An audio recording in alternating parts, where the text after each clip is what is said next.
지진으로 인한 튀르키예와 시리아의 사망자 수가 2만 1,000명을 넘었습니다. 이미 10여 년 전 동일본 대지진을 뛰어넘는 대참사로 기록됐는데요. 자세한 내용 취재기자 연결해서 들어보겠습니다. 이봉석 기자. 네, 튀르키예에서 지난 월요일 9시간 간격으로 발생한 쌍둥이 강진으로 인한 사망자가 눈덩이처럼 불어나고 있습니다. 현재 누적 사망자 수는 2만 1,051명으로 집계되는데요. 튀르키예와 시리아가 각각 17,674명과 3,377명입니다. 시리아 사망자 수는 반군 지역 2,030명을 포함한 수치입니다. 두 나라를 합친 사망자 수는 18,000명대에서 19,000명대가 사망한 것으로 알려진 2011년 동일본 대지진 규모를 넘어섰습니다. 22만 명이 사망한 2010년 IT 지진, 16만여 명이 사망한 2004년 인도네시아 지진 등에 이어 최근 20년간 7번째 최악의 지진으로 기록되고 있습니다. 부상자는 튀르키예 약 7만 2천 명, 시리아 5,200여 명입니다.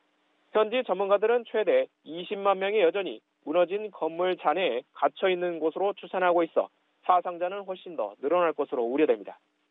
이번 주말 최저 기온이 영하 10도 아래로 떨어지는 예년보다 낮은 기온이 예보돼 있어 구조 활동을 어렵게 하고 잔해에 깔린 생존자들의 생존 확률도 낮출 것으로 보입니다. 추운 날씨는 가까스로 목숨을 건진 사람들에게도 큰 고통인데요. 특히 시리아는 1,000만 명이 넘는 주민이 지진의 영향을 받았는데 눈까지 내려 고난을 가중하고 있다고 유엔은 밝혔습니다.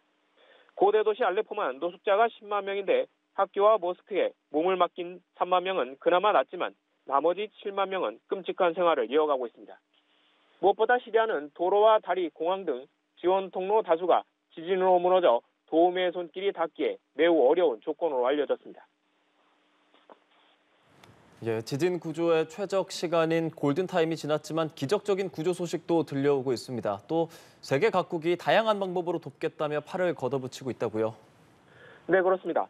뇌물자가 생존할 가능성이 큰 지진 발생 후 72시간, 골든타임은 이미 지난 상황이지만 기적 같은 구조 소식도 속속 들려오고 있습니다. 튀르키예 10세 소녀가 지진 발생 90시간 만에 잔해 더미에서 발견됐다는 소식이 들어왔고요. 이보다 앞서서는 튀르키예 하타이에서 21세 청년이 카흐라만 마라스에서는 엄마와 6살 딸이 함께 구조되기도 했습니다. 튀르키예 당국은 11만 명 이상의 구조 인력과 5,500여 대의 중장비가 지진 피해 지역에 투입됐다고 밝혔습니다. 한국을 포함해 해외 56개국 약 6,500명이 피해 현장에서 구조 활동을 펼치고 있는 것으로 집계되고 있습니다. 러시아의 침공을 받고 있는 우크라이나의 구조대도 막 튀르키예 현장에 도착했습니다.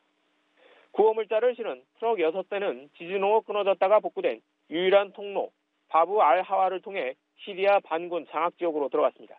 이에 따라 구조 사각지대였던 이 지역에 처음으로 도움의 손길이 닿게 됐습니다. 튀르키예와 달리 시리아는 국제사회의 제재로 직접 원조가 어려운 가운데 특히 피해가 집중된 반군 장악지역은 한층 더 소외되었습니다. 각국의 대규모 인도적 지원 계획도 속속 발표되고 있습니다.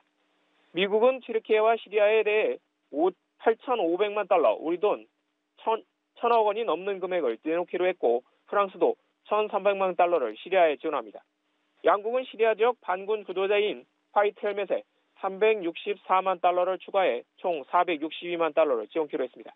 튀르키예 정부에 따르면 100개에 가까운 국가가 각종 지원 의사를 나타냈습니다. 한편 국제신용평가사 피치는 튀르키예 강진으로 인한 경제적 손실액을 40억 달러로 추산하면서 향후 금액이 늘어날 수 있다고 밝혔습니다. 튀르키예는 지진 여파로 당분간 대학을 폐쇄하기로 했습니다. 지금까지 보도국에서 전해드렸습니다.